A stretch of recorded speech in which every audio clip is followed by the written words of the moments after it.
ओम अज्ञानतिमिरान्धस्य ज्ञानाञ्जनशलाकया सत्सुरोन्मिलितं येन तस्मै श्रीगुरुवे नमः।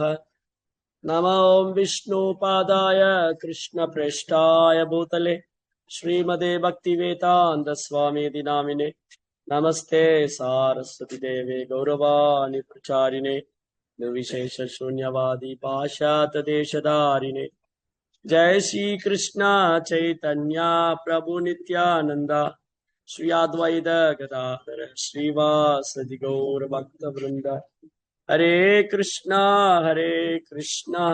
कृष्णा कृष्णा हरे हरे हरे राम राम राम हरे हरे हरे कृष्णा பக்தர்களார்க்கு இனிமையான மாலை வணக்கம்.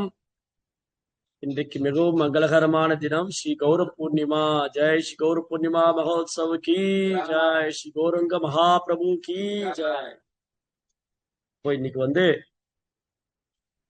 கௌர பூர்ணிமா. பூர்ணிமா அப்படின்னா பௌர்ணமி. பௌர்ணமி ரொம்ப வெளிச்சமா அழகா பௌர்ணமி நிலவு. பௌர்ணமி நிலா ரொம்ப குளுமையா இருக்கும், வெளிச்சமா இருக்கும், அழகா இருக்கும். பகவானை எப்படும் சந்திரனோடு ஒப்பிடுவாங்க. பகவான் கிருஷ்ணனுடைய அழகு, அவர் தோற்றத்தை சந்திரனோடு ஒப்பிடுவாங்க.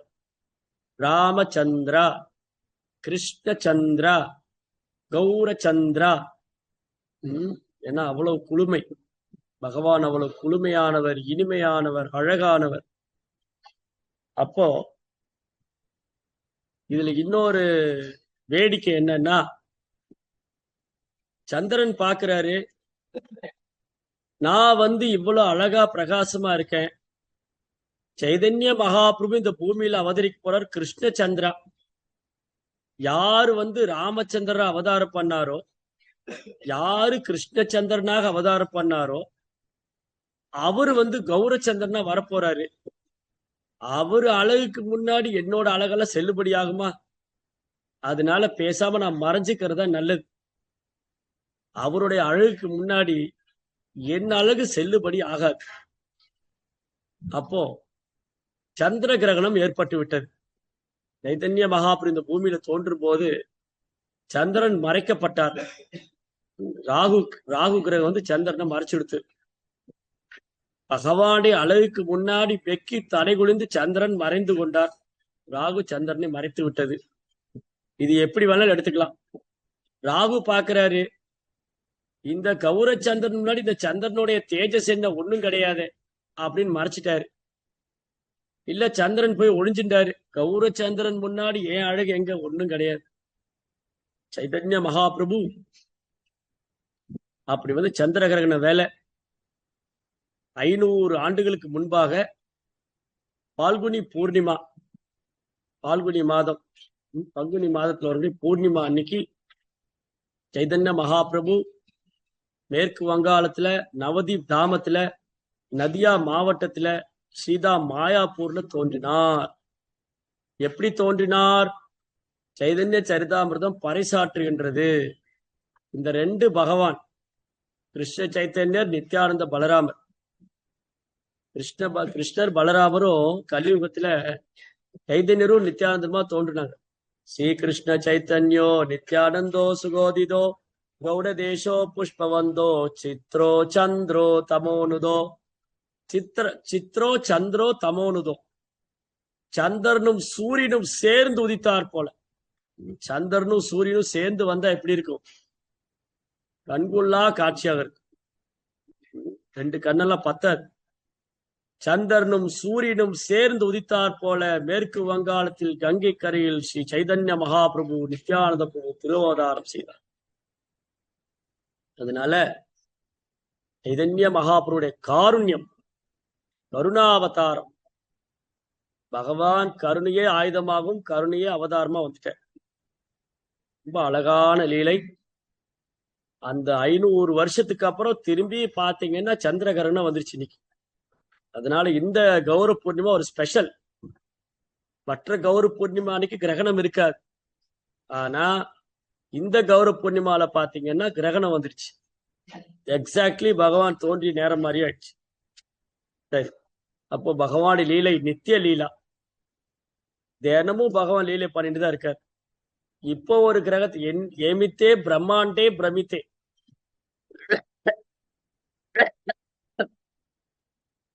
கோடிக்கணக்கான பிரம்மாண்டங்கள் இருக்கு. அந்த கோடிக்கணக்கான பிரம்மாண்டங்கள்ல கோடிக்கணக்கான ஜீவராசிகள் இருக்காங்க. அந்த கோடிக்கணக்கான ஜீவராசிகள் மத்தியில கோடிக்கணக்கான பிரபஞ்சங்கள்ல பகவான் தோன்றவும் செய்கிறார், மறையவும் செய்கிறார். அப்ப இப்போ ஒரு பிரம்மாண்டத்துல பகவான் கிருஷ்ணலீலை செய்து கொண்டிருக்கிறார். இன்னொரு பிரம்மாண்டத்துல ராமலீலை, கௌரலீலை. அப்போ பகவானுடைய லீலைகள் நித்திய லீலா, தினமும் நடந்துட்டு இருக்கு. Every dates every moment it was happening. ஒரு நொடியும் ஒரு நிமிஷமும் ஒரு நாள் நடந்துட்டு. ரொம்ப அழகான ஒரு லீலை நடந்தது. பங்களாதேஷ்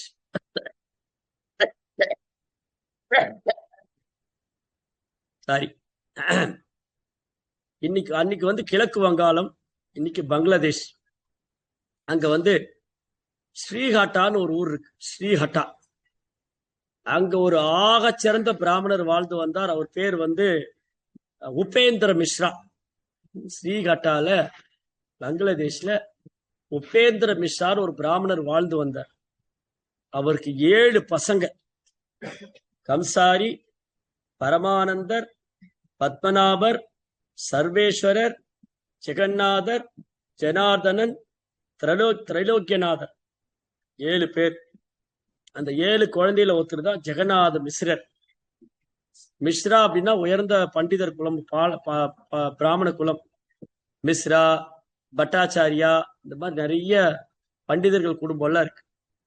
அந்த மாதிரி உயர்ந்த பிராமண குலத்துல ஜெகநாத் மிஸ்ரர் தோன்றினார், உபேந்திர மிஸ்ராவுடைய மகனாக. நிறைய பேர் வரும், குழப்பமா தான் இருக்கும், ஞாபகம் எல்லாம் வச்சுக்க முடியாது. ஆனா சைதன்ய சரிதாமிர்தம் என்ன சொல்லியிருக்குன்னா, இந்த பேர்களை வந்து கேட்டாலே ஒருத்தர் கிருஷ்ணர் பிரேமம் கிடைக்கும். ஞாபகம் வச்சுக்கிறோமோ இல்லையோ, உபேந்திர மிஸ்ரர் ஒருத்தர் இருந்தாரு, அவருக்கு ஜெகநாத் மிஸ்ரர் ஒருத்தர் குழந்தையா வந்தாரு அப்படின்னாலே கிருஷ்ணர் மேல அன்பு ஏற்படும். ஏன்னா இவங்க எல்லாம் பகவானோடு சம்பந்தப்பட்டிருக்காங்க, தூய பக்தர்கள். ஜெகநாத் மிஸ்ரர் வேற யாரும் இல்ல. ஜெகநாத் மிஸ்ரர் மணந்து கொண்டது சச்சி மாதா, சச்சி தேவி. அவங்களும் வேற யாரும் இல்ல, அவங்க பகவானுடைய நித்தியமான பெற்றோர்கள். யாரு வந்து கஷ்யபரும் அதிதியுமாக அவதரித்தாங்களோ, கஷ்யபரும் அதிதி, அதே கஷ்யபர் அதிதி. அதே போல கர்தமர் தேவகுதி. கஷ்யபர் அதிதி, அவங்களுக்கு குழந்தை வந்து வாமன தேவர். கர்தமர் அதிதிக்கு வந்து கபிலவாசுதேவர். சாரி, கர்தமர் தேவகுதி. கர்தமர் தேவகுதிக்கு கபிலவாசுதேவர். தசரதர் கௌசல்யக்கு ராமச்சந்திர பிரபு. வசுதேவர் தேவிக்கும் கிருஷ்ண பகவான் வாசுதேவ கிருஷ்ணர். யசோதா நந்தகோபருக்கு யசோதையின் நந்தன், யசோதா நந்தன், நந்தநந்தன், யசோதையின் இளம் சிங்கம் கிருஷ்ணச்சந்திரா. அப்போ யாரு வந்து நந்தகோபுரம் யசோதாமாவுமா கிருஷ்ணருக்கு பெற்றோரா இருந்தாங்களோ, யாரு வந்து வசுதேவரும் தேவகியுமா வந்திருந்தாங்களோ பாப்பர யுகத்துல, திரேதா யுகத்துல யார் தசரதரும் கௌசல்யமா வந்திருந்தாங்களோ, அவங்க கலியுகத்துல 500 ஆண்டுக்கு முன்பாக அவங்க வந்து ஜெகநாத் மிஸ்ரரும் சச்சி மாதாவுமா வந்திருக்கும். ஜெகநாத் மிஸ்ரருடைய குடும்பம் கிழக்கு வங்காளத்திலிருந்து மேற்கு வங்காளத்துக்கு குடிபெயர்ந்து விடுகிறார்கள், கங்கை கரைக்கு. நதியா மாவட்டம், நதியா டிஸ்ட்ரிக்ட், நதியா மாவட்டத்துல கங்கை கரை. அங்க வந்து 9 தீவுகளாக பிரிக்கப்பட்ட நவதீப். கங்கா வந்து 9 தீவுகளுக்கு மத்தியில் ஓடிட்டு. அங்க அந்தர் தீபம், அங்க வந்து ஸ்ரீதா மாயாப்பூர், அங்க வந்து ஜெகநாத் மிஸ்ரர் குடிபெயர்கின்றார். அங்க வந்து பேல்புக்கூர்னு ஒரு ஊர் இருக்கு, பேல்புக்கூர். அந்த பேல்புக்கூர்ல நீலாம்பர சக்கரவர்த்தி என்று ஒரு பெரும் பண்டிதன், பெரும் ஜோதிட வல்லுனர் வாழ்ந்து வந்தார். நீலாம்பர சக்கரவர்த்தி. நீலாம்பர சக்கரவர்த்தி பகவான் கிருஷ்ணலீலையில கர்கமுனி கர்காச்சாரியன் யாரெல்லாம் கோலோக விருந்தாவனத்துல பகவான் ஸ்ரீ கிருஷ்ணருக்கு சேவை செய்கின்றார்களோ அவர்கள்லாம் சைதன்ய மகாபுரு லீலையிலும் பங்கு கொண்டார்கள். பகவானுடைய சேவைக்காக இந்த பூமியில் தோன்றினார். அப்போ கர்காச்சாரியன் கர்கமுனி நீலாம்பர சக்கரவர்த்தியாக தோன்றினார். நீலாம்பர சக்கரவர்த்தியின் மகள் தான் சச்சி மாதா, சச்சி தேவி, யசோதா அம்மா அவங்க தேவகி. சச்சி மாதா அவங்க ஜெகநாத் மிஸ்ரரை கல்யாணம் பண்ணிக்கிறாங்க. ஜெகநாத் மிஸ்ருக்கும் சச்சி மாதாவுக்கும் கல்யாணம் நடந்தது. 13 மாசம் ஆகி குழந்தை பிறக்கவே இல்லை. 13 மாசம் ஆயிடுச்சு. ஜெகநாத் மிஸ்ருக்கும் சச்சி மாதாவுக்கும் ஒரே கவலை, என்னடா பொதுவா குழந்தைங்க 9 மாசம் 10 மாசத்துல பிறந்துருமே, இது 13 மாசம் ஆச்சு, இந்த குழந்தை வரவே இல்லையே வெளியில. அதுக்கு முன்னாடி நிறைய குழந்தை பிறந்து இறந்து போயிடுத்து. 8 பெண் குழந்தைகள் பிறந்து இறந்து போயிடுத்து. குழந்தை பிறந்தது இறந்து போயிடுத்து. 8 குழந்தைகள் பெண் குழந்தைகள் பிறந்து இறந்து போயிடுத்து. 9வது ஒரு குழந்தை பௌர்ணமி நிலவு போல தேஜஸ், தாமரை போல கண்கள். அந்த குழந்தைக்கு விஸ்வரூபன் என்று திருநாமம், விஸ்வரூபன். இப்ப 10வது ஒரு குழந்தை. இந்த குழந்தை 13 மாசம் அம்மாவுடைய கருவுக்குள்ளே இருக்கு, வெளியில வரவே இல்லை. சச்சி மாதா பயந்து போய் தன்னுடைய தந்தையார்ட்ட கேக்குறாங்க, ஓ பிரபு, இந்த குழந்தை என்ன ஆச்சு உள்ள, இது வெளியில வருமா, ஒரே பயமா இருக்கே.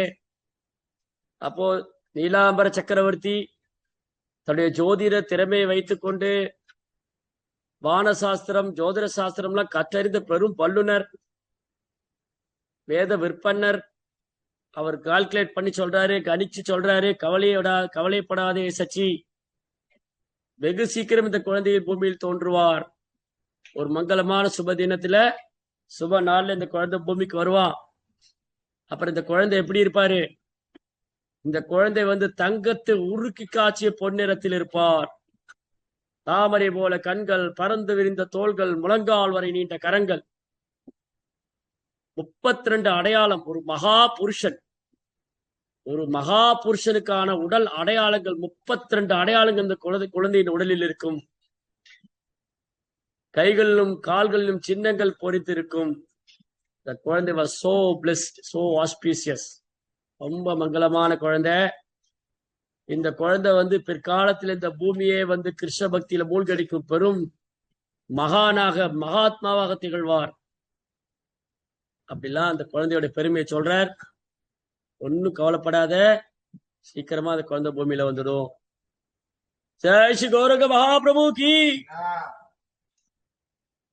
அப்புறம் பார்த்தா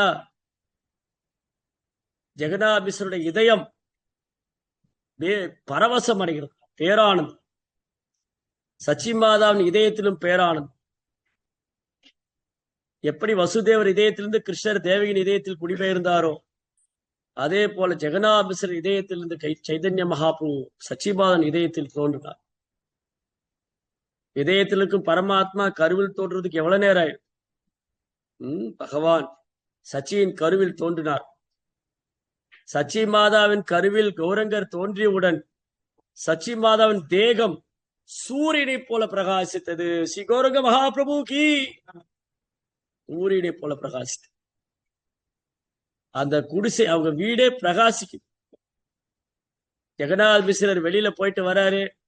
மனைவி கேக்குறாங்க, இன்னைக்கு ஏதாவது தட்சிணை கிடைச்சுதா? பொதுவா பிராமணர் தட்சிணை பிக்ஷை எடுக்க போனா, தட்சிணை யாசகம் பெற போனா, சில நாள் யாசகம் கிடைக்கும், சில நாள் கிடைக்காது. சில நாள் குறைந்த அளவுதான் கிடைக்கும். இருப்பதை வைத்துக் கொண்டு திருப்தி அடைய வேண்டும். ஜெகநாத் மிஸ்ரர் சொல்றார் சச்சி தேவிட்ட, ஓ சச்சி, நான் போற இடம்லாம் என்ன அன்போடு வரவேற்கிறாங்க, எனக்கு நிறைய தட்சிணை கொடுக்கறாங்க, என்கிட்ட அன்பா நடந்துக்கிறாங்க, என்கிட்ட ரொம்ப பிரியமா எனக்கு அன்பளிப்பெல்லாம் கொடுக்குறாங்க. அப்படிலாம் பேசிக்கிறாங்க. அப்புறம் பாக்குறாங்க, அவங்க வீட்டுக்குள்ள யாராரோ போறாங்க. சச்சி மாதாவின் கருவில் அந்த சாக்ஷாத் கௌர நாராயணன் பகவான் கௌரங்கர் தோன்றிவிட்டார், அவரது ஆசீர்வாதம் பெற வேண்டும், அவரது கருணையை பெற வேண்டும், அவரை துதித்து பாட வேண்டும் அப்படின்னு சொல்லி அந்த நவதீப் தாமத்துக்கு ஸ்ரீதா மாயாப்பூருக்கு 33 கோடி தேவி தேவர்களும் தங்களது தர்ம பத்னியோடு ஆகாசிலிருந்து வர்றாங்க. சிலர் அவங்க விமானத்துல வர்றாங்க. இந்த மாதிரி விமானங்களை ஜெகநாதரும் சச்சிமாதவும் பார்த்ததே இல்லை. சிலர் கண்ணு முன்னாடி தோன்றாங்க, சிலர் தோன்றுவதில்லை, சிலர் மாறு வேடத்துல எல்லாம் வர்றாங்க. இவங்களெல்லாம் அவங்க நவதீபத்துல பார்த்ததே இல்லை. ஏதேதோ பரிசு பொருளா கொண்டு வராங்க, ஏதோ பேசு சத்தம் எல்லாம் கேக்குது, ஏதோ கமெண்ட்ரி எல்லாம் கொடுக்குறாங்க. கிரிக்கெட் விளையாடும் போது கமெண்ட்ரி சொல்லுவாங்க, அந்த மாதிரி இந்த குழந்தை வயிற்றுக்குள் நம்மை பார்த்து சிரிக்கின்றது, அந்த கௌரங்கர் நம்மளை ஆசீர்வதிக்கிறார், மந்தகாச புன்னகை செய்கிறார், அப்படிலாம் கமெண்ட்ரி பண்ற. ஏதோ சத்தம்லாம் கேக்குது, யாரெல்லாம வராங்க போறாங்க. பெரும் ஆச்சரியமா இருக்கின்றது. எல்லா பக்கமும் எல்லா இதயம், எல்லா மக்களுடைய இதயம் ஆனந்தமாக இருக்கிறது. நட்சத்திரங்கள்லாம் மங்களமாக இருக்கின்றது, சூழ்நிலை எல்லாம் ரம்யமாக இருக்கின்றது. அப்புறம் பார்த்தா சந்திர கிரகணம் ஏற்பட்டு விட்டது. கிரகணத்தின் போது எல்லாரும் அவங்க வீட்டுல இருந்து பகவானுடைய நாமத்தை பாடுவாங்க. ஹரே கிருஷ்ணா கிருஷ்ணா கிருஷ்ணா ஹரே ஹரே, ஹரே ராம் ராம் ராம் ஹரே ஹரே. அப்புறம் கிரகணம் முடியக்கூடிய நேரத்துல அவங்க புனித நதியில போய் நீராடுவாங்க, கங்கையில போய். அப்போ அத்வைத ஆச்சாரியர், ஸ்ரீவாஸ் தாக்கூர், சந்திரசேகர் ஆச்சாரியா, ஹரிதாஸ் தாக்கூர், முகுந்த தத்தா, முராரி குப்தா எல்லாம் கங்கையில நீராடுறாங்க. வைஷ்ணவர்கள்லாம் அவங்க 2 கை மேல உயர்த்திண்டு ஹரி ஹரி ஹரி ஹரி ஹரி ஹரி என்று பகவான் ஹரி நாமத்தை உரத்த குரலில் பாடிக்கொண்டிருக்கிறார்கள், கீர்த்தனம் செய்து கொண்டிருக்கிறார்கள். சாதாரண மக்களும் இந்த ஹரிநாமத்தை கேட்டு அவர்களும் ரிப்பீட் பண்றாங்க, ஹரி ஹரி ஹரி ஹரி.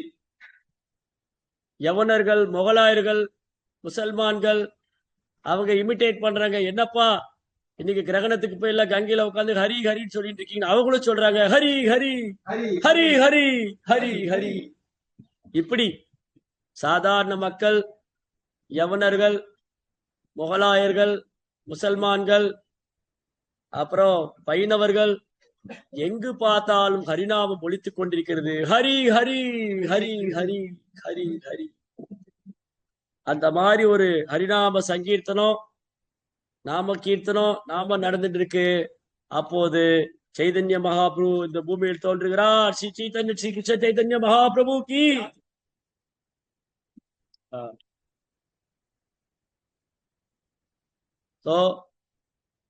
குழந்தைய பாக்குறாங்க, அவ்வளவு அழகா இருக்கு. இந்த குழந்தை இந்த பூமியில வந்த உடனே தேவர்கள் ஆகாசிந்து பூக்களை மலையா பொழிறாங்க. ஸ்ரீ கிருஷ்ண சைதன்ய மகாபிரபு கி ஜெய், ஸ்ரீ கௌரங்க மகாபிரபு கி ஜெய், ஸ்ரீ கௌரங்க மகாபிரபு கி. அப்படி பூக்களை மலையா பொழிறாங்க. கந்தர்வர்கள், கிண்ணறர்கள், கிம்புருஷர்கள்லாம் வந்து அவங்க இசைக்கருவி வச்சு கீர்த்தனம் பாடுறாங்க. தேவமங்கையெல்லாம் நடனம் ஆடுறாங்க. ரம்பா, ஊர்வசி, மேனகா, திலோத்தமா, புஞ்சகஸ்தலால டான்ஸ் பண்ண. அப்ப என்ன நடந்தது? அத்வைத ஆச்சாரியின் மனைவி சீதா தாக்கூராணி, ஸ்ரீவாஸ் தாக்கூரா மனைவி மாலினி தேவி அவங்க வந்து அந்த கருவறைக்கு வர்றாங்க. சச்சி மாதா குழந்தை பெற்றிருக்காங்க. அந்த குழந்தை ரொம்ப அழகா இருக்கான். அந்த குழந்தைய பாக்குறதுக்கு நிறைய பரிசு பொருள் எடுத்துட்டு வராங்க. பஞ்சகவ்யம், நவதானியம், நிறைய அரிசி, இந்த மாதிரி நிறைய பொருட்கள்லாம் எடுத்துட்டு வந்து, மஞ்சள், குங்குமம், சந்தனம், ஜவ்வாது, பன்னீர், நிறைய பொருள்லாம் எடுத்துட்டு வராங்க. எடுத்துட்டு வந்து குழந்தைய மடியில வச்சுட்டு அந்த குழந்தைக்கு நிமாய்னு பேர் வைக்கிறாங்க. சீதா தாக்கூராணி. சீதா தாக்கூராணி அத்வைதரின் மனைவி. அவங்க அந்த குழந்தைக்கு பேர் வச்சாங்க நிமாய். ஜெய் நிமாய், ஜெய் நிமாய், ஜெய் நிமாய். இந்த குழந்தைக்கு நிமாய். நிமாய் வேப்ப மரத்துக்கு அடியில தோன்றினார். நீம் ட்ரீ. இன்னைக்கு நீங்க வந்து சைதன்ய மகாபுரி அவதார ஸ்தலத்துக்கு போனா ஒரு பெரிய வேப்ப மரம் இருக்கும். அந்த வேப்ப மரத்துக்கு அடியில ஜெகநாத் விஷ்ணு சச்சி மாதா உட்கார்ந்து இருப்பாங்க. சச்சி மாதாவோட மடியில நிமாய், குட்டி நிமாய் இருப்பார்.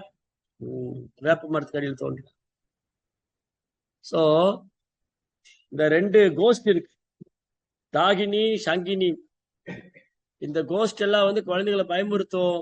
நிமாய், இந்த வேப்ப மரத்துக்கு அடியில் இருந்த அந்த கோஸ்ட் வந்து பயமுறுத்தாது. இந்த குழந்தைக்கு நிமாய்னு பேரு. நீலாம்பர சக்கரவர்த்தி இந்த குழந்தையோடைய அமானுஷ்யமான தோற்றத்தை கண்டு இந்த குழந்தைக்கு விஸ்வம்பரா என்று பெயர் வைத்தார். விஸ்வம்பர் கி ஜெய், ஸ்ரீ விஸ்வம்பர் மகாபிரபு.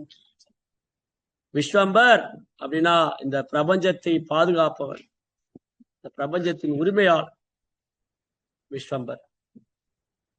நிறைய மாதாஜிகள்லாம் குழந்தைகளை பார்க்க வந்தாங்க, குழந்தைய பார்க்க வந்தாங்க. சுத்து வட்டாரத்தில் இருக்கிற மாதாஜிகள்லாம் இந்த குழந்தையோட அழகை பார்த்து இந்த குழந்தைய கௌரங்கா அப்படின்னு சொன்னாங்க. கௌரங்கா கௌரங்கா கௌரங்கா கௌரங்கா. தங்கத்தை உருக்கிய காட்சிய பொன்னிறத்திலிருந்து அந்த குழந்தையை கௌரங்கா என்று அழைத்தார்கள். சில மாதம் இந்த குழந்தைகளை கௌரஹரி என்று அழைத்தார்கள். Gowrahari Gowrahari, Joy சச்சிநந்தன Gowrahari, Joy சச்சிநந்தன Gowrahari.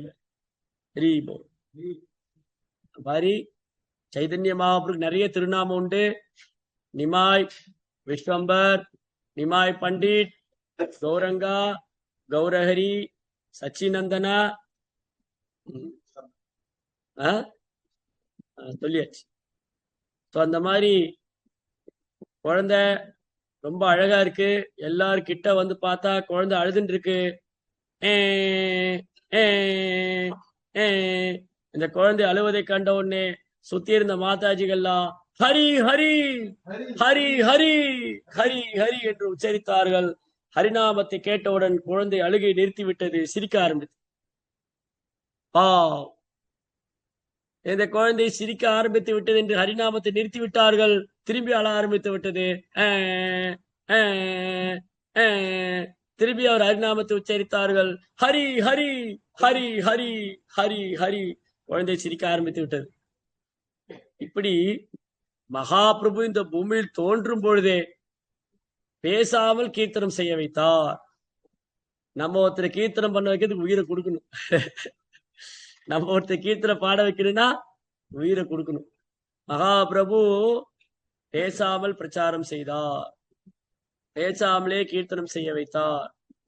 அவர் பூமியில் தோன்றும் போது எங்கு பார்த்தாலும் ஹரிநாமம் ஒலித்துக் கொண்டிருந்தது. அவர் குழந்தை பிராயத்தில் அவர் அழும்போது அவர் சுத்தி இருந்த ஹரிநாம சங்கீர்த்தனை பண்ணார். இந்த மாதிரி வந்து ஹரிநாம சங்கீர்த்தனை பண்ணாங்க. குழந்தை சிரிச்சுட்டு இருக்கு, ரொம்ப சந்தோஷமா இருக்கு. அப்புறம் ஒரு நாள் ஜெகநாத் மிஸ்ரு சச்சி மாதா பேசிக்கிறாங்க. நிமாய், குட்டி நிமாய், இந்த குட்டி நிமாய் பார்க்கும்போது அவங்க கவலையெல்லாம் மறந்து போயிடுது. ரொம்ப சந்தோஷமா இருக்காங்க, இதயம் பேரானந்தம் அடையுது. சில நேரம் யாரோ வந்து இந்த குழந்தைகிட்ட பிரார்த்தனை பண்ற மாதிரி அவங்களுக்கு தோணுது. தேவர்கள்லாம் அடிக்கடி வந்து நிமாயை தரிசனம் பண்றதுக்காக வராங்க. எல்லா தேவர்களும் நவதீபத்துக்கு ஓடி வராங்க. நீங்க நவதீப் மண்டல் பரிக்கிரமா போனீங்கன்னா சைதன்ய மகாபுரு லீலை பண்ண இடங்களுக்கெல்லாம் கூட்டிட்டு போவாங்க. சிவபெருமான் கேள்விப்பட்டார், ஸ்ரீ கிருஷ்ண சைதன்ய மகாபிரபு இந்த பூமியில் அவதரித்து விட்டார். கிருஷ்ணர் வந்து சைதன்ய மகாபிரபு அவதரித்து விட்டார். ஓ பகவான் கிருஷ்ணரை சைதன்ய மகாபிரபாவை தரிசனம் செய்ய வேண்டும் என்று கைலாசிலிருந்து மகாதேவர் புறப்பட்டார். இங்கே காளை வாகனத்தில் வந்தார். காளை வாகனம் வேகமாக நகரவில்லை, அவர் சோர்ந்து விட்டார். உடனே பார்க்கிறார் பிரம்மாவின் அம்ச வாகனம், அந்த அன்னப்பறவை வாகனம் ரொம்ப வேகமா பறக்குது. அதை பிரம்மாவிடத்து பறித்து கொண்டார். ஓ பிரம்மதேவரே, நான் போய் சைதன்ய மகாபிரபு கௌரங்கனை தரிசனம் பண்ணணும், உங்களுக்கு எதுக்கு அன்ன வாகனம், எனக்கு கொடுங்கன்னு அவர் வாங்கிட்டார். ஹம்சவாகன், அங்க ஒரு கோயில் இருக்கு நவதீபத்துல, ஹம்சவாகன் சிவா. ஹம்சவாகனத்தில் அமர்ந்து கொண்டு காற்றை விட வேகமாக கௌரங்கா கௌரங்கா கௌரங்கா என்று கீர்த்தனம் செய்து கொண்டு மகாதேவர் பேரானந்தத்தோடு நவதீப் வருகிறார் சைதன்ய மகாபிரபு தரிசனம் செய்வதற்காக. இந்த மாதிரி சச்சி மாதாவும் ஜெகநாபிஸ்வரர் பாக்குறாங்க. யார் யாரோ வர்றாங்க, யார் யாரோ போறாங்க. சிலர் அடையாளமே தெரியல. சிலர் 4 கையோட வர்றாங்க, சிலர் 2 கையோட வர்றாங்க, சிலர் பார்த்தா சாமியார் வேஷத்துல வர்றாங்க, சிலர் பிராமண ரூபத்துல வர்றாங்க. யாரு ஒண்ணும் புரியல. ஏதோ அற்புதம் நடந்து கொண்டிருக்கிறதுங்கிறது மட்டும் புரியுது. மாறி குழந்தை வந்து தவள ஆரம்பித்தது. குழந்தை குப்புற கவுந்து நிமிர்ந்தது. உடனே அந்த குழந்தையை பார்த்து எல்லோரும் ஹரி ஹரி ஹரி ஹரின்னு சொல்ல அந்த குழந்தை சிரித்தது. குழந்தை நடக்க ஆரம்பித்தது. அந்த குழந்தையோட காலில் கொலுசு ஒண்ணு போடல, ஆனா வந்து கொலுசு சத்தம் கேக்குது. குழந்தை நடந்து போன தடங்கள்ல வந்து பாத சுவடுகள்ல சில அடையாளங்கள் தெரியுது. சங்கம், சக்கரம், கதை, தாமரை. ஜெகநாமிச சொல்றா, சச்சி தேவி நம்ம வீட்டுல பாரு, அந்த தாமோதர சீல கிருஷ்ணருடைய கால் தடம் எல்லாம் தெரியுது. நம்ம வீட்டுல தாமோதர விக்கிரகம் நடமாடுகிறார். அவளுக்கு தெரியல தன் குழந்தையோட கால்டி. இந்த குழந்தை கிருஷ்ண பகவான் அவங்க வீட்டுல நிமாயாக விளையாடி கொண்டிருக்கிறார். சச்சி மாதாவுக்கும் ஜெகநாதுக்கும் குழந்தையா வந்திருக்காரு. அவங்க வாத்சல்ய பாவத்தினால மகாபிரபு தன்னை மறைத்துக் கொள்கிறார். அவங்க நினைச்சாங்க அவங்க வீட்டு பூஜை மண்டபத்தில் இருக்கிற ஆல்டர்ல இருக்கிற தாமோதர சாலகிராம் சீலாதான் வீட்டுல நடமாடிட்டு இருக்காரு. கொலுசு சத்தம் கேக்குது, பாத சூடெல்லாம் தெரியுது. ரொம்ப ஆச்சரியமா இருக்கு. இந்த மாதிரி நிறைய அதிசயங்கள் அற்புதங்கள்லாம் நடந்தது சச்சி மாதா வீட்டுல. எவ்ரி டே நித்திய உற்சவா. ஒரு நாள் நித்திய உற்சவம். சச்சி மாதா வீட்லயும் ஜெகநாத் மிஸ்ரா சச்சி மாதா வீட்டுல குழந்தை நிமாய் தன்னுடைய பால்ய லீலைகளை துவங்கி விட்டார். Every day is festival. ஒரு நாள் திருவிழா. ஒரு நாள் குழந்தை அலறார், பயங்கரமா வீறிட்டு அலறார். இந்த குழந்தை அழுதுன்னா அந்த அழுகையை வந்து டாலரேட் பண்ணவே முடியாது. இந்த வீட்டுல குழந்தைகள்லாம் இருந்தா தெரியும். ஐயோ தாங்க முடியல, ஏன் இப்படி கத்தற, நீ உனக்கு என்ன வேணும் சொல்லணும். ஒரு நாள் குழந்தை நிமாய் ஒரு அழுது கொண்டிருக்கிறார். சச்சி மாதா பால் கொடுத்து பாக்குறாங்க, அழுகை நிப்பாட்டல. ஜெகநாத் மிஸ்ர விளையாட்டு காமிக்கிறாரு, அழுகை நிப்பாட்டல. சுத்தி இருந்தாலும் ஓடி வந்தாங்க. ஏன் சச்சி தேவி, என்னாச்சு உன் குழந்தைக்கு, ஏன் நிமாய் அழுகிறான்? ஜெகநாத் மிஸ்ரரே, நிமாய்க்கு என்னாச்சு?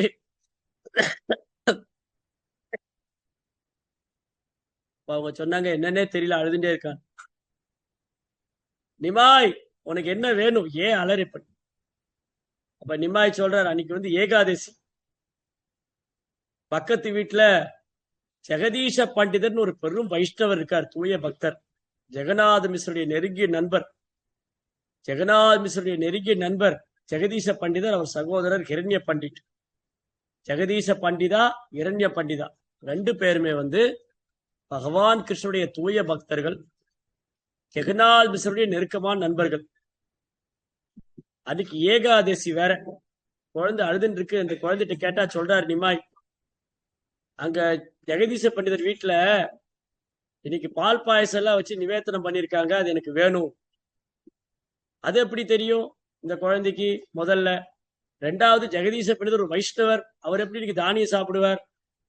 அது அது இன்னைக்கு எப்படி அவங்க வீட்டுல தானிய சமையல் பண்ணுவாங்க? இன்னைக்கு வந்து ஏகாதசி ஆச்சே. ஏகாதசி இன்னைக்கு வைஷ்ணவர்கள் தானியம் சாப்பிட மாட்டாங்களே. ஆனா குழந்தை சொல்றாரு, இன்னைக்கு ஜெகதீசர் வீட்டுல இருந்து எனக்கு பிரசாதம் வேணும். நிமாய் அழறாரு, எனக்கு பிரசாதம் வேணும், எனக்கு ஜெகதீஷ் பாபா வீட்டுல பிரசாதம் வேணும், அழற. ஜெகநாதருக்கு ஒரு ஆச்சரியம், இது என்னடா இந்த குழந்தை வம்பு பிடியா பண்ணுது? ஜெகதீச பண்டிதர் வைஷ்ணவராட்சி, ஏகாதசி விரதம்ல இருப்பாரு. சரி, செய்தி அனுப்புறாங்க. ஜெகதீசர் வீட்டுக்கு ஓடி வந்தாங்க. ஓ ஜெகதீச பண்டிதரே, இன்னைக்கு உங்க வீட்டுல என்ன சமைச்சீங்க, என்ன நிவேதனம் பண்ணீங்க? அவர் சொன்னார், நான் பகவான் ஜெகநாதருக்கு இன்னைக்கு வந்து தானியம் தான் நிவேதனம் பண்ணேன். ஏகாதசி நமக்கு தானே, பகவானு கிடையாது. ஓ என்ன ஆச்சரியம், அதிசயம், அற்புதம்! இது குழந்தை நிமாய்க்கு எப்படி தெரிந்தது? யார் சொல்லி கொடுத்தாங்க? ஜீஷ் கௌரங்க மகாபிரபு கி. இந்த குழந்தைக்கு எப்படி தெரிந்தது? ஜெகதீசர் வீட்டுல வந்து இன்னைக்கு தானிய நிவேதனம் பண்றாங்க ஜெகநாதருக்கு. இதை கேட்ட உடனே ஜெகதீசரும் ஹிரண்யரும் ஓடி வர்றாங்க. 2 பேர் ஓடி வந்து ஜெகநாமிஸ்வரர் வீட்டுல வந்து பார்த்தா அந்த குழந்தை அழுதுட்டு இருக்க. உடனே தான் நிவேதனம் செய்த பிரசாதத்தை எடுத்துட்டு வர்றார். அதை வந்து நிமாயிட்டு, குழந்தை நிமாய் அழாத, என்ன நீ பிரசாதம் சாப்பிடு. உடனே குழந்தை அந்த பிரசாதத்தை சாப்பிட்டு சிரிக்க துவங்கி, ஸ்ரீ கௌரங்க மகாபிரபு கி.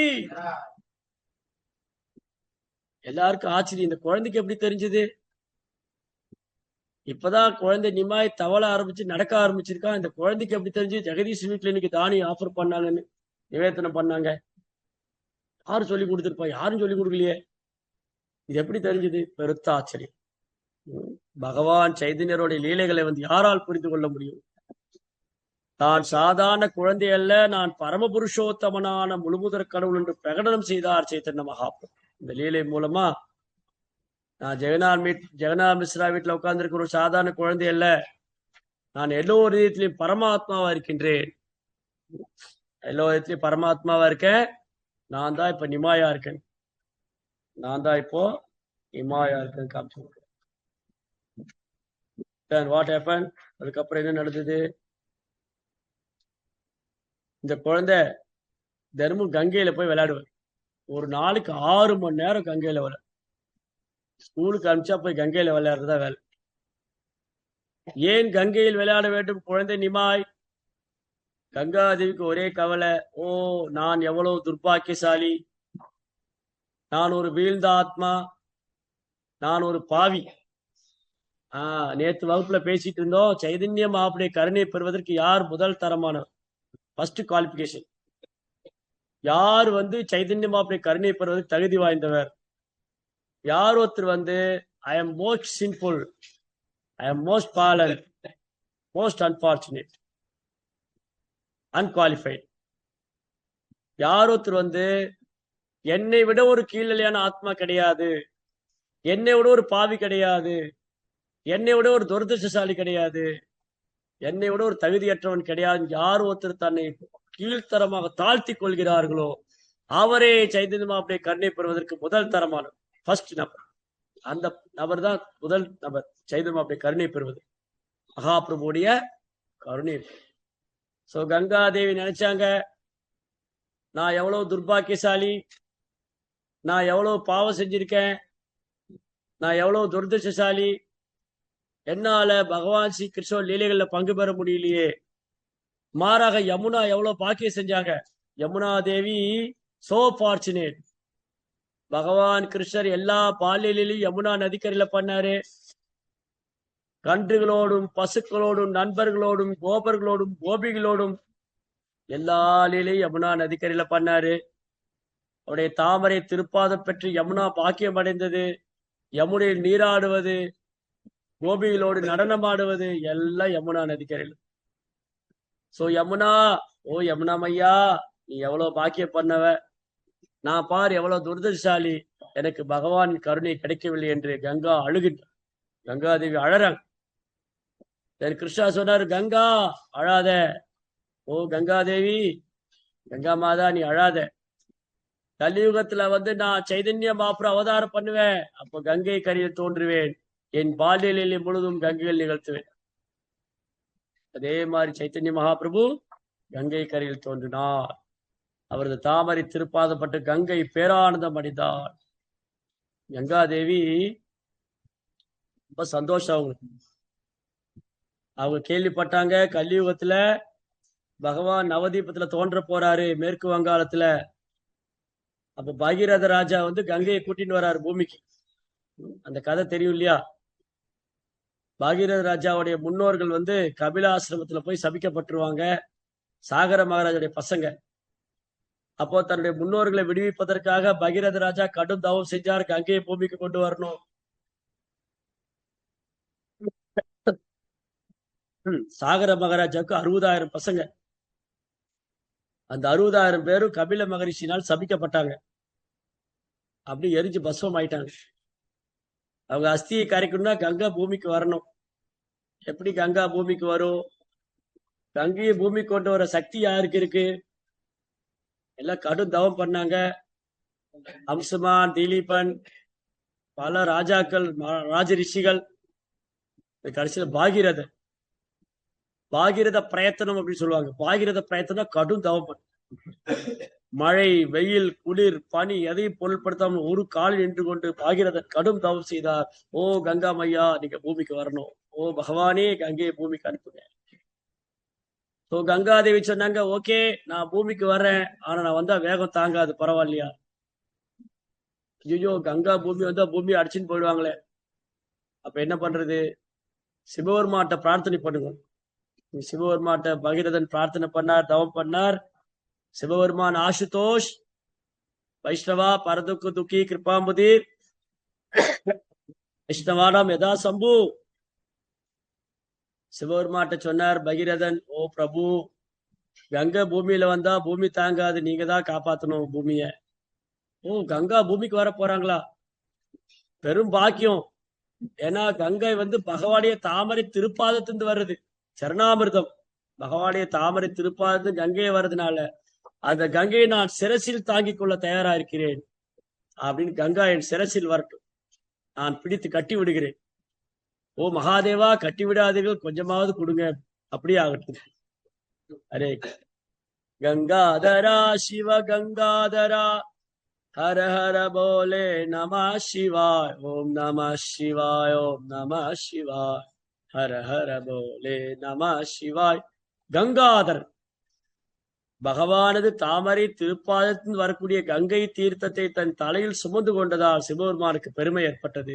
அவர் கங்காதரன் என்று அழைக்கப்பட்டார். அப்புறம் ஒரு முடி எடுத்து விட்டார் தலையில இருந்து. அந்த ஒரு முடிதான் இன்னைக்கு அலகானந்தா நதின்னு ஓடிட்டு இருக்கு பத்ரிநாத்ல. ஒரு யானையை போட்டா பந்து மாதிரி உருண்டு போயிடும், அது கிடைக்கவே செய்யாது, கண்ணுக்கே தெரியாது. அலகானந்தா பாகீரதி கங்கா கம் கம் கமகிதி கங்கஹா. அப்படி ஆக்ரோஷமாக பூமியை அடித்து கொண்டு வரக்கூடிய வேகத்துல வர கங்காதேவி. அவங்க நவதீப் வந்தோடனே சந்தோஷம் இரட்டிப்பானது. ஓ, இங்குதான் சைதன்ய மகாபிரபு தோன்ற போடுகிறார், பகவான் இங்க அவதரிக்க போறார். கங்கை ஆனந்தத்துல ஆக்ரோஷமா அப்படி ஓடி வந்து ஜானவ முனிவருடைய ஆசிரமத்தை அடிச்சுன்னு போற மாதிரி. ஜானவ ரிஷியோடைய ஆஜமனம் பண்ற கப்பெல்லாம் தண்ணியில போயிடுது கங்கையில. சோ ஜானமுனி என்ன பண்ணாரு, அந்த கங்கையை எடுத்து குடிச்சிடுவாரு. அப்படியே நம்ம எல்லாம் எவ்வளவு தண்ணி குடிக்கலாம்? 1/2 லிட்டர் குடிக்கலாம், 1 லிட்டர் குடிக்கலாம். ஜானமுனி கங்கையே ஃபுல்லா குடிச்சிட்டாரு. டைஜஷன் ஆயிடுது. பகீரதன் பின்னாடி வராரு, கங்கையை காணோம். கங்கா பகீரதன் முன்னாடி போனாரு, பின்னாடி கங்கா வந்துட்டு இருந்தா, சத்தமே காணோம். என்னடா திரும்பி பார்த்தா கங்கையே காணோம். அப்புறம் ஜானமுனியோட ஆசிரமத்துக்கு ஓடி வந்தார். ஓ முனிவரே, கங்கையை திரும்ப கொடுங்கன்னு. நான் தான் குடிச்சிட்டேனே, நான் பரவாயில்ல, கொஞ்சம் கொடுங்க. அப்புறம் காது வழியா கங்கை எடுத்து விட்டாரு. அதனால ஜானவருடைய மகரிஷியோடைய காதுல இருந்து வந்ததுனால அவருக்கு ஜானவின்னு பேரு. ஜானவ ரிஷியோடைய மகள் ஜானவி, கங்காதேவி. அப்படி வந்து கங்காதேவிக்கு ரொம்ப சந்தோஷம். பகவான் சைதன்யர் நிமாய் என்னுடைய கங்கையில தான் லீலை பண்ண போறாரு, அதை தான் செஞ்சார். என்ன பண்ணாரு? எப்படி கிருஷ்ணர் குழந்தைகள் நிறைய குறும்புத்தனம் எல்லாம் பண்ணாரோ கோபர்கள் வீட்டுல, அந்த மாதிரி நவதீப் தாமத்துல கௌரங்க மகாபுரு நிறைய குறும்புத்தனம் பண்ணார். பிராமணர்களா கங்கையில குளிக்க போவாங்க. அவங்க வஸ்திரம் குளிச்சுட்டு வந்து போட்டிருக்கு ஃப்ரெஷ்ஷான கிளாத் வந்து அந்த கங்கை கரையில இருக்கும். அது மேல பசுவோடைய சாணத்தை எடுத்து வச்சிருவாரு. இல்ல கங்கையோடைய களிமண் இருக்கு இல்லையா, அந்த மண்ணத்துக்கு அந்த வஸ்திரத்து மேல வச்சிருவாரு. இவங்க வந்து குளிச்சுட்டு வந்து பார்த்தா வஸ்திரம் எல்லாம் வந்து சாணமும் மண்ணுமா இருக்கும். யாரு இந்த வேலையை பண்ணா? அங்க நிமாய் மரத்து மேல உட்காந்து சிரிச்சுட்டு இருப்பார். அதுக்கப்புறம் இந்த பிராமணர்கள் கங்கையில காயத்ரி ஜபம் பண்ணும் போது சத்தம் இல்லாம கங்கைக்கு அடியில போய் உங்க காலில் இருக்கிற தோத்தியை வந்து ரெண்டையும் கட்டி வச்சிருவாரு. அப்புறம் அவங்க வந்து காயத்ரி பண்ணிட்டு இருக்கும் போது, ஜபம் பண்ணிட்டு இருக்கும் போது அவங்க சிக்கை ரெண்டையும் சேர்த்து கட்டி வச்சிருவாரு. அவங்க வெளியே வரும்போது இந்த பக்கம் அந்த பக்கம் இழுத்து கீழே விழுந்துருவாங்க. ஒரு நாள் இந்த பிராமணர்கள் எல்லாம் போய் ஜெகநாத் மிஸ்ரா கம்ப்ளைண்ட் பண்றாங்க. ஓ ஜெகநாத் மிஸ்ரா, உங்க பையன் நிமாய் வந்து ரொம்ப சுட்டி பையன், அவன் ஸ்கூலுக்கே ஒழுங்கா போறதில்ல, கங்கையில தான் விளையாடிட்டு இருக்கான். சரி விளையாண்டா போதாதா, எங்க தோத்தி எல்லாம் எடுத்து நாசமாக்கிடுறான், எங்க குடும்பம் எல்லாம் கட்டி வச்சிடுறான், எங்க தோத்தி எல்லாம் கட்டி வச்சிடறான், அவனை ஏதாவது பண்ணுங்க.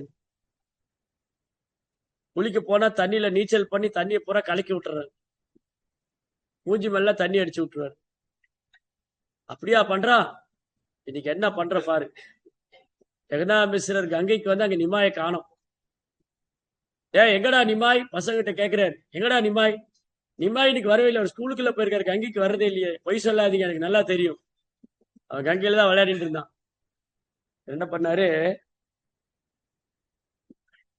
அவருக்கு ஸ்கூலுக்கு போவே இல்லை. அப்புறம் வீட்டுக்கு வந்தா, வீட்டுல சச்சிமாதோட மடியில உட்காந்துட்டு இருக்காரு நிமாய்.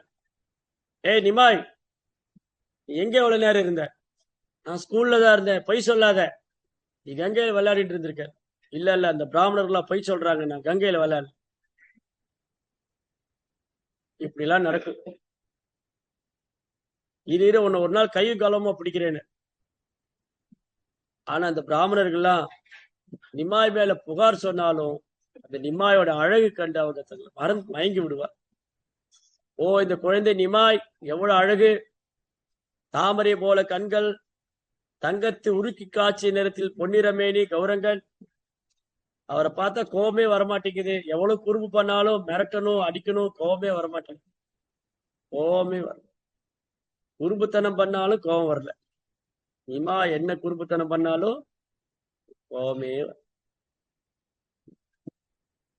அப்புறம் ஒரு நாள் நிமாய் வந்து கங்கை கரையில உட்கார்ந்துட்டு இருக்கார்.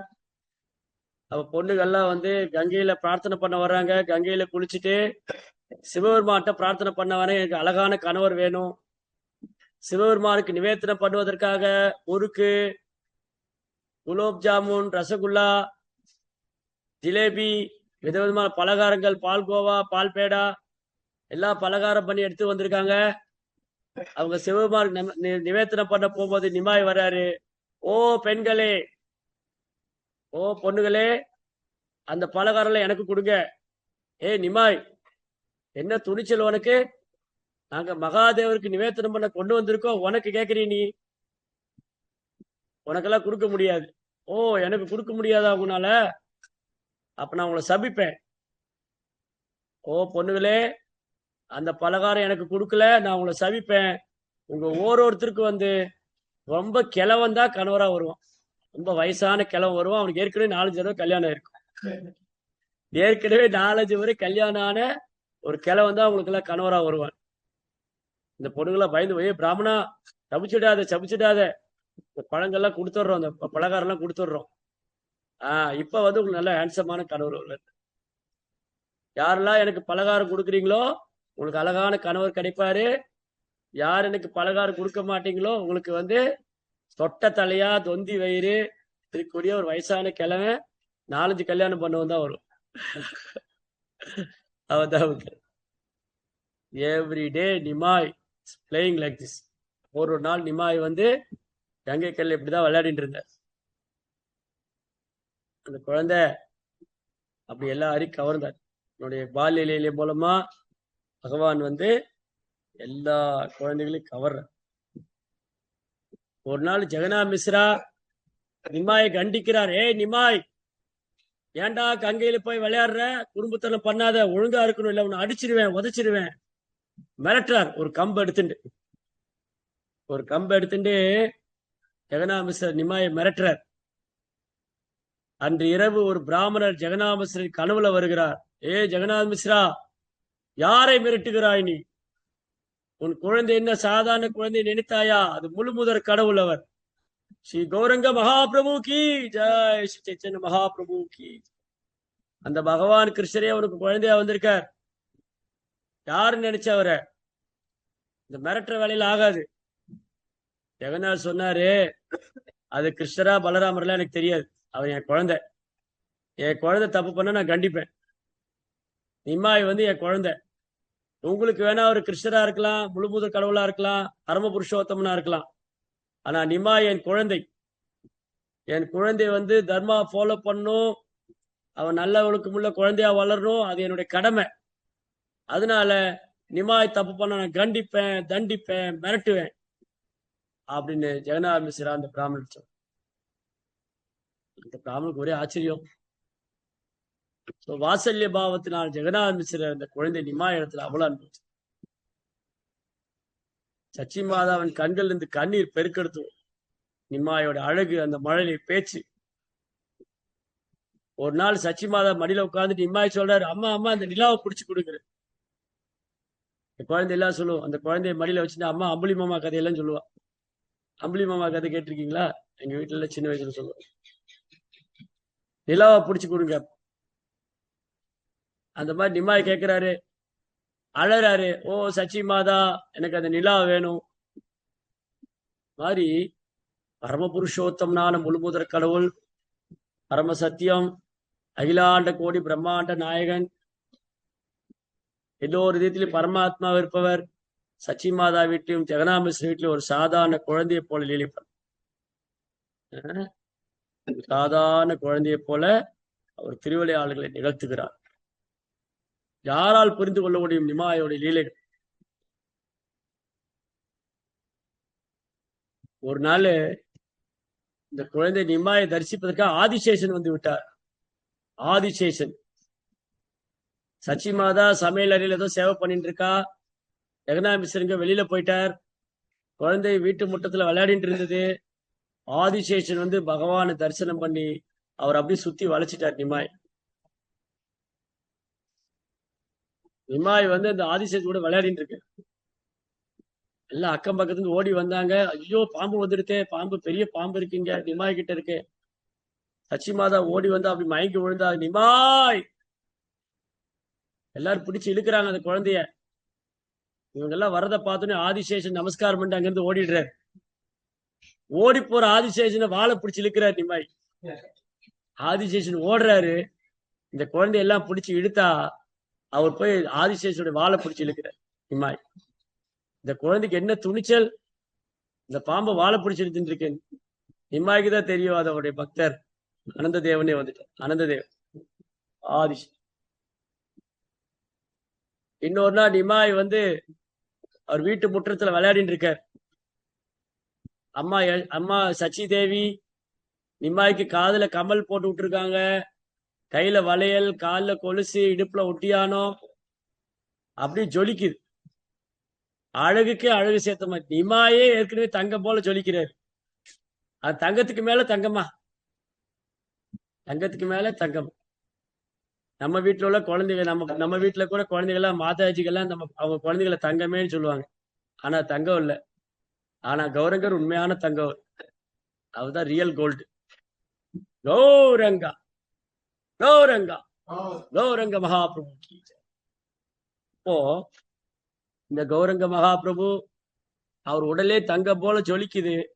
ஆனாலும் சச்சி மாதா கையில வந்து இந்த வளையம், அப்புறம் இந்த கையில பிரேஸ்லெட்டு, மோதிரம், அப்புறம் வந்து காதுல கமல், ஜிமிக்கி, காலில் கொலுசு.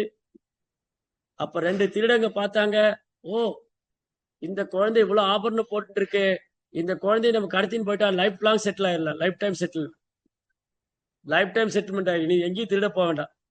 சொம்பு திருடுறது, சோப்பு டப்பா திருடுற வேலையெல்லாம் இல்லை. சின்ன சின்ன திருட்டெல்லாம் பண்ண வேண்டாம். இந்த குழந்தைய மட்டும் நம்ம கடத்திட்டோம்னு சொன்னா நம்ம வந்து லட்சாதிபதி ஆயிடலாம்.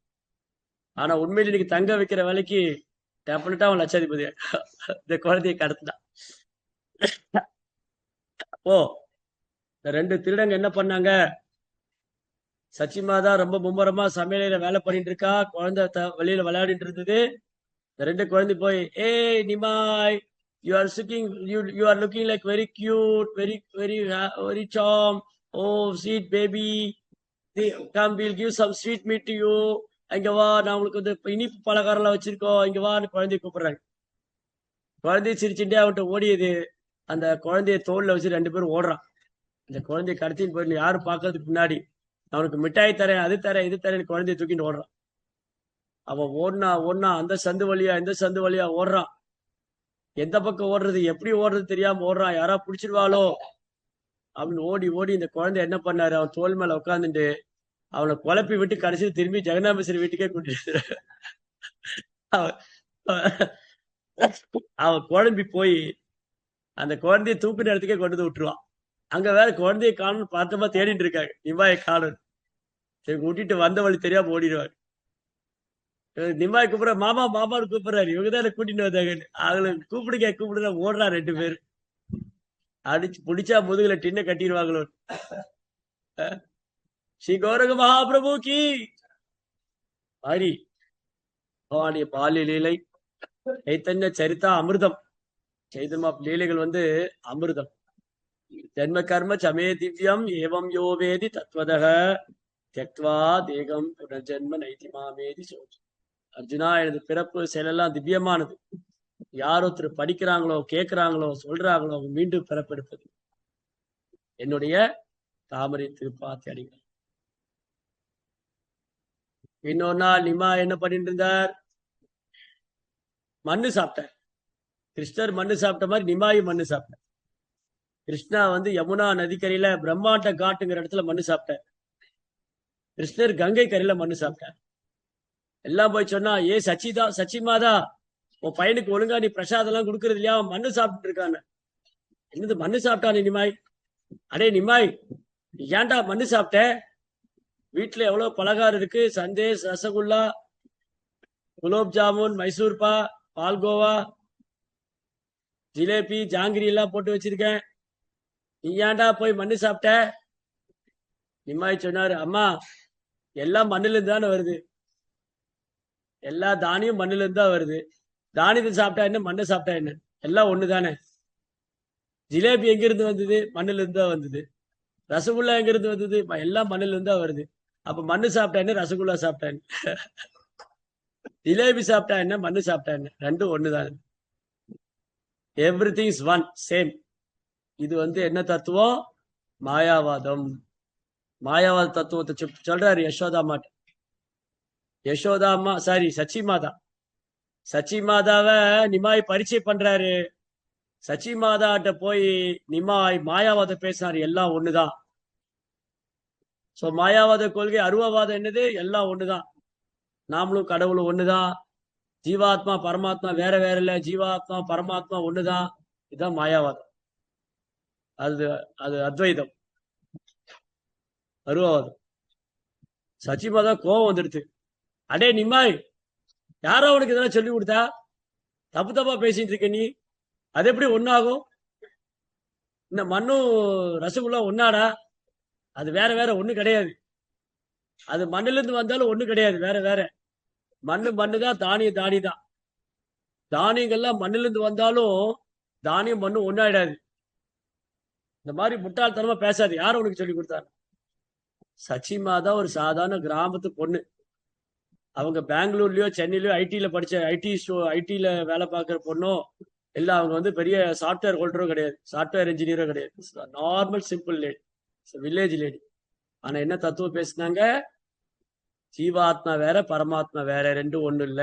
ஜீவாத்மா தான், பரமாத்மா தான். காட் தான், டாக் தான். காடும் டாகும் ஒன்னாயிடு. நிமா, இந்த மாதிரிலாம் பேசக்கூடாது. யார் சொல்லி கொடுத்தா எல்லாம் ஒண்ணுன்னு? எல்லாம் ஒண்ணு கிடையாது அப்படின்னு சொல்லி குழந்தைய கண்டிச்சுட்டு, இனி இந்த மாதிரிலாம் சாப்பிடக்கூடாது, ஒழுங்கா வீட்டுக்கு வா, பிரசாதம் பண்ணி வச்சிருக்கேன், அதை சாப்பிடணும். Nimai became very happy. நிமாய்க்கு ரொம்ப சந்தோஷம். தான் அம்மா இந்த கொள்கையை ஒத்துக்கல, அத்வைத கொள்கைய, மாயாவாத கொள்கைய அம்மா ஒத்துக்கல அப்படிங்கிறதுக்கு நிமாய்க்கு ரொம்ப சந்தோஷம். Was very happy with Sachimata statement. இந்த மாதிரி ரொம்ப அழகழகான லீலைகளை சைத்தன்ய சரிதாமிரத்துல பார்க்கலாம். விஸ்வாஸ் கவிராஜ் கோசாமி ரொம்ப அழகா எழுதியிருக்கார். சைத்தன்ய பாகவத்துல விருந்தாவன் தாஸ் தாக்கூர், ஸ்ரீல பிரபுபாதர் சைத்தன்ய சரிதாமிரத்துக்கு மிக அழகா விளக்கம் கொடுத்திருக்கார். யாரோ திரு சைதன்ய மாப் லீலைகளை படிக்கிறாங்களோ, பாடுறாங்களோ, கேட்கிறாங்களோ, அவங்களுக்கு கிருஷ்ண பிரேம், பகவான் மேல தூய்மையான அன்பு, கிருஷ்ண பிரேம். இன்னைக்கு நம்ம பிரார்த்தனை பண்ணணும் சைத்தன்ய மகாபிரபுட்ட. ஓ சைத்தன்ய மகாபிரபு, எனக்கு கிருஷ்ண பிரேமம் கொடுங்க. ஏன்னா நீங்க அதுக்காகவே தோன்றியவர். நமோ மகாவதன்யாய கிருஷ்ண பிரேம பிரதாயதே கிருஷ்ணாய கிருஷ்ண சைத்தன்ய நாம் நே கௌரத்து. நாமத்துல ருச்சி கொடுங்க. இந்த நாமத்தை சொல்லும்போது எனக்கு பணிவு வரணும், நான் எளிமையா இருக்கணும், எல்லாருக்கும் மரியாதை கொடுக்கணும், நான் எந்த மரியாதை எதிர்பார்க்க கூடாது. திருநாத பீசுனி சேன தரோரிவ சகிஷுனா அமானி நமானதே கீர்த்தனிய சதாக. சைதன்ய மகாபிரபு சொல்றாரு, எப்போ ஒருத்தரால தொடர்ந்து ஹரிநாமம் பண்ணிட்டு இருக்க முடியும், ஜபம் பண்ண முடியும்? மரத்தை விட பொறுமையா இருக்கணும், புல்லை விட பணிவா இருக்கணும். அது அவ்வளவு எளிமையான காரியம் இல்லதான். அதனால சைதன்ய மகாபிரபு தான் பிரார்த்தனை பண்ணணும், எனக்கு அந்த பணிவை கொடுங்க, பொறுமையை கொடுங்க, எளிமையை கொடுங்க. மகாபிரபு என்ன ஆசீர்வாதம் பண்ணுங்க, நான் மரத்தை விட பொறுமையா இருக்கணும், புல்லை விட பணிவா இருக்கணும். எல்லாருக்கும் மரியாதை கொடுக்கணும், நான் எந்த மரியாதை எதிர்பார்க்க கூடாது. இந்த மனோபாவத்தில் இருந்தாதான் எனக்கு நாமத்துல ருச்சி வரும். மகாபிரபு என்னை ஆசீர்வாதம் பண்ணுங்க அப்படின்னு நம்ம வைணவர்களிடத்திலையும் பிரபுபாதரிடத்திலையும் குருமார்களிடத்திலையும் பிரார்த்தனை பண்ணணும். பூர்வாச்சாரியர்கிட்ட பிரார்த்தனை பண்ணணும். ஹோல் சைத்தன்ய சரிதாமிர்தம் கிருஷ்ணாஸ் கவிராஜ் கோசாமி பிரார்த்தனை பண்ணிட்டே இருக்கார். முதல்ல 4-5 அத்தியாயத்துல ஃபுல்லா பிரார்த்தனை தான். வைணவ ஆச்சாரியர்கள்ட்ட குருமார்கள்ட்ட அவங்க கருணையை வேண்டி பிரார்த்தனை செய்கிறார். நித்யானந்த பிரபுடைய கருணையை வேண்டி பிரார்த்தனை செய்கிறார். அத்வைதரின் கருணையை வேண்டி பிரார்த்தனை செய்கிறார். ரூப் சனாதனின் கருணையை வேண்டி பிரார்த்தனை செய்கிறார். ரகுநாதாஸ் கோசாமியின் கருணையை வேண்டி பிரார்த்தனை செய்கிறார். சைத்தன்ய மகாபிரின் கருணையை வேண்டி பிரார்த்தனை செய்கிறார். அதே மாதிரி நம்ம ஆச்சாரியுடைய அடிச்சுவட்டை பின்பற்றி நம்ம எல்லாருடைய கருணையை வேண்டி பிரார்த்தனை பண்ணணும். இன்னைக்கு ரொம்ப மங்களமான நாள். மகாபிரபு அவர் சகாக்களும் நம்மளை ஆசீர்வதிக்கணும்னு பிரார்த்தனை பண்றோம். ஹரே கிருஷ்ணா கிருஷ்ண கிருஷ்ணா ஹரே ஹரே, ஹரே ராம ராம ராம ஹரே ஹரே. श्री गौर पूर्णिमा महोत्सव की जय, श्री गौरंग महाप्रभु की जय, श्रील प्रभुपाद की